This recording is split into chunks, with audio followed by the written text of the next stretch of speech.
નમસ્કાર ખેડૂત મિત્રો, કૃષિ ધારા યુટ્યુબ ચેનલમાં આપ સૌનું હાર્દિક સ્વાગત છે। તો આજે આપણે જે ખેતીના મહત્વના સાધન છે એટલે કે હળ છે, અમુક વિસ્તારમાં એને ચવડું પણ કહેવામાં આવે છે, એના વિશે આપણે ચર્ચા કરીશું।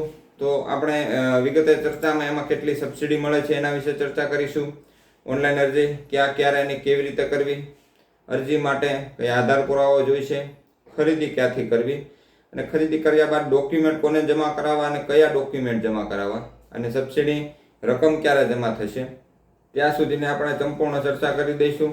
તો ખેડૂત મિત્રો, અરજી કરવાથી લઈને સબસિડી સુધીની સંપૂર્ણ ચર્ચા આપણે વિડીયોમાં કરવાના છીએ, તો વિડીયોના અંત સુધી બન્યા રહો જેથી આપણને સંપૂર્ણ માહિતી મળી રહે। તો સૌપ્રથમ આપણે એની જે સબસિડીની રકમ છે એના વિશે જ ચર્ચા કરી લઈશું। તેમાં 3 પ્રકારના હળ આવે છે, એમબી પ્લાવ છે અથવા તો ડિસ્ક પ્લાવ છે, ચીઝલ પ્લાવ છે અને રિવર્સિબલ મિકેનિકલ પ્લાવ છે અને રિવર્સિબલ હાઇડ્રોલિક મિકેનિકલ જે પ્લાવ છે। તો હળમાં એટલા પ્રકાર આવે છે, તો આપણે એના પ્રકાર વાઇઝ અને ટ્રેક્ટરના હોર્સ પાવર વાઇઝ અને કેટેગરી વાઇઝ સબસિડી આપણે મળવાપાત્ર છે। ખેડૂત મિત્રો, એવું લાગે તો આપણે વિડીયોને પોઝ કરી એટલે થોડો બંધ કરીને આપણે સ્ક્રીનશોટ પણ લઈ શકીએ છીએ, જેથી વારંવાર આપણે કેટલી સબસિડી છે એના વિશે વિચારવું ન પડે। તો એમબી પ્લાવ છે, તો એમાં પણ 3 પ્રકાર આવે છે ટ્રેક્ટરના, તો એ પ્રમાણે સબસિડી મળે છે। ધારો કે અનુસૂચિત જાતિ, અનુસૂચિત જનજાતિ સિવાયના મોટા ખેડૂત ખાલી હોય, 2 હેક્ટરથી વધારે જમીન ધરાવતો હોય, તો એમબી પ્લાવમાં એને 40% અથવા 16,002 માંથી ઓછું હોય તે મળે છે। ચીઝલ પ્લાવમાં જે છે એ 40% અથવા 8,002 માંથી જે ઓછું તે મળે છે। અને એની સિવાય જે અનુસૂચિત જાતિ, અનુસૂચિત જનજાતિના જે ખેડૂત મિત્રો છે અને સામાન્ય જાતિના નાના સીમાંત અને મહિલા ખેડૂતો છે એના માટે સબસિડીની રકમ 50% છે। તો એમબી પ્લાવ અથવા ડિસ્ક પ્લાવ માટે સબસિડીની રકમ 50% અથવા 20,002 માંથી જે ઓછું હોય તે।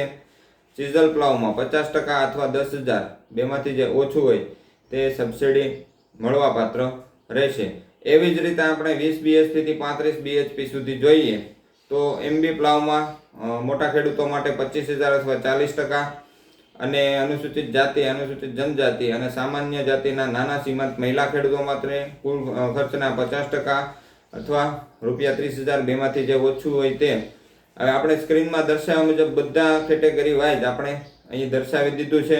તો આપણે એટલું યાદ રાખવાનું છે કે મોટા ખેડૂત હોય સામાન્ય જાતિના અને 2 હેક્ટરથી વધારે જમીન ધરાવતા હોય તો એને આઈ ખેડૂત પોર્ટલમાં જે હળની કિંમત દર્શાવે ડીલરને મોડલની માન્ય કિંમતમાં એના 40% મળવાપાત્ર રહેશે।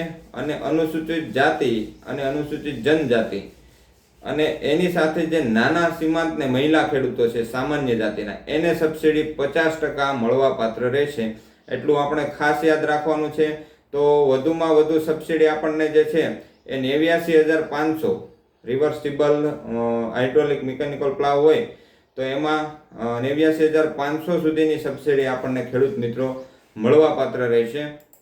તો એની ઓનલાઈન અરજી કેવી રીતે કરવી, તો CSC સેન્ટર એટલે કોમન સર્વિસ સેન્ટર, ગ્રામ પંચાયતના જે તે વીસી હોય તેની પાસે અરજી કરાવી શકો છો, સાયબર કેફે પણ અરજી કરાવી શકો છો અને પોતાની જાતે પણ અરજી કરી શકો છો।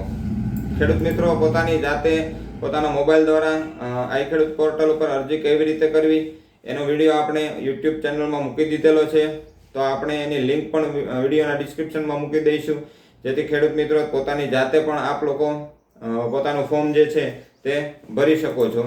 તો અરજી કરવા માટે આપણે ઘટકનું નામ શું છે? અરજી કરવા માટે ઘટકના નામમાં પ્લાવ તમામ પ્રકારના, એવી રીતે આપણે આઈ ખેડૂત પોર્ટલમાં ખેતીવાડી યોજનાઓમાં જઈશું એટલે આપણને આ નામનું ઘટક જોવા મળશે, એમાં જ આપણે અરજી કરવાની થાય છે। તો કઈ તારીખથી કઈ તારીખ સુધી અરજી કરવાની છે?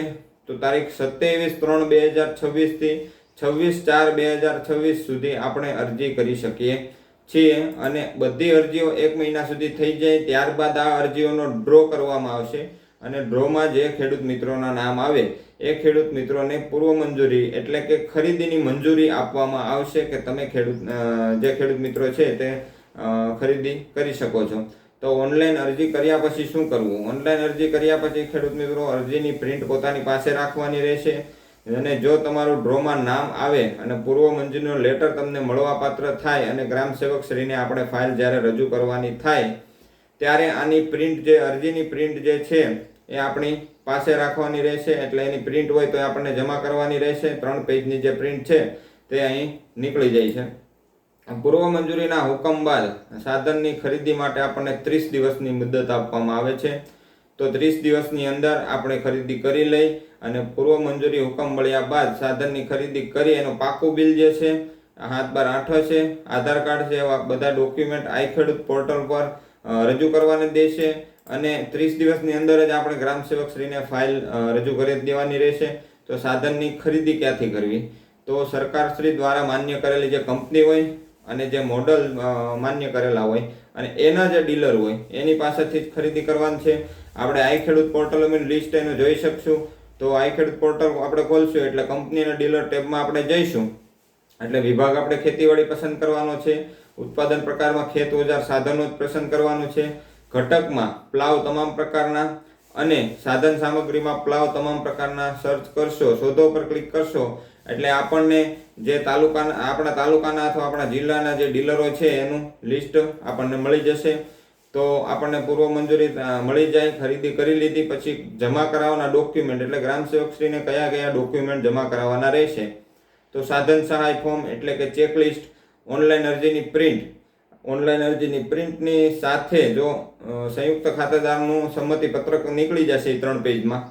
તો એમાં જો 8માં 1 થી વધારે નામ હોય તો સંયુક્ત ખાતેદારના કિસ્સામાં આપણે એનું નામ, એની સહી અને નીચે 2 સાક્ષીઓના નામ અને એની સહી આપણે કરવાની છે. અને આ સંમતિ પત્રક છે તે આ અરજીની સાથે જ નીકળી જશે એટલે અલગથી આપણે કોઈ લેવાની જરૂર નથી. પૂર્વ મંજૂરીનો હુકમ તમને ગ્રામ સેવક શ્રી દ્વારા આપવામાં આવશે. અસલ ખરીદીનું પાકું બિલ રજૂ કરવાનું છે, જીએસટી વાળું. આઈ ખેડૂત પોર્ટલ પરનું ડીલરનું માન્યતા પત્રક, આઈ ખેડૂત પોર્ટલ પરનું ભાવ પત્રક, 7/8 છે, આધાર કાર્ડની નકલ છે, બેંક પાસબુકની નકલ અથવા તો કેન્સલ ચેક, ત્યારબાદ જાતિનો દાખલો, SC ST ખેડૂત મિત્રો હોય લાભાર્થીઓ તો તેને જાતિનો દાખલો રજૂ કરવાનો થાય છે. દિવ્યાંગ હોય તો દિવ્યાંગનું પ્રમાણપત્ર લાગુ પડતું હોય તો રજૂ કરવાનું છે. સાધન સાથે લાભાર્થીનો ફોટો 6x4ની સાઇઝમાં, સિરિયલ નંબર અને મોડલ નંબર લખેલ પ્લેટનો ફોટો 6x4ની સાઇઝમાં અને આ વખતે યુનિક સેન્ટ્રલ કોડ જે છે એ આપણે સાધન પર હોવો જોઈએ અને એનો પણ ફોટો આપણે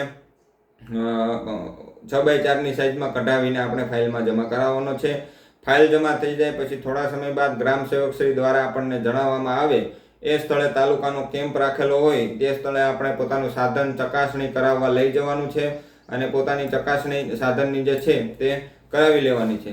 તો ખેડૂત મિત્રો, તમને આ વિડીયો સારો લાગ્યો હોય તો આ વિડીયોને લાઇક કરવો, પોતાના ખેડૂત મિત્રોના ગ્રુપમાં આ વિડીયોને શેર કરવો એટલે કે વોટ્સઅપ ગ્રુપમાં બીજા મોકલી દેવો અને અમારી જે કૃષિધરા ચેનલ છે તેને સબસ્ક્રાઈબ કરી દેવીને બાજુમાં જે બેલ આઇકન છે તેને પ્રેસ કરી દેવું જેથી ખેડૂત મિત્રો અમે અહીંથી માહિતી મોકલતા હોય તો સૌથી પહેલાં તમને નોટિફિકેશન થ્રુ માહિતી મળી શકે અને આ માહિતીનો તમે લાભ લઈ શકો.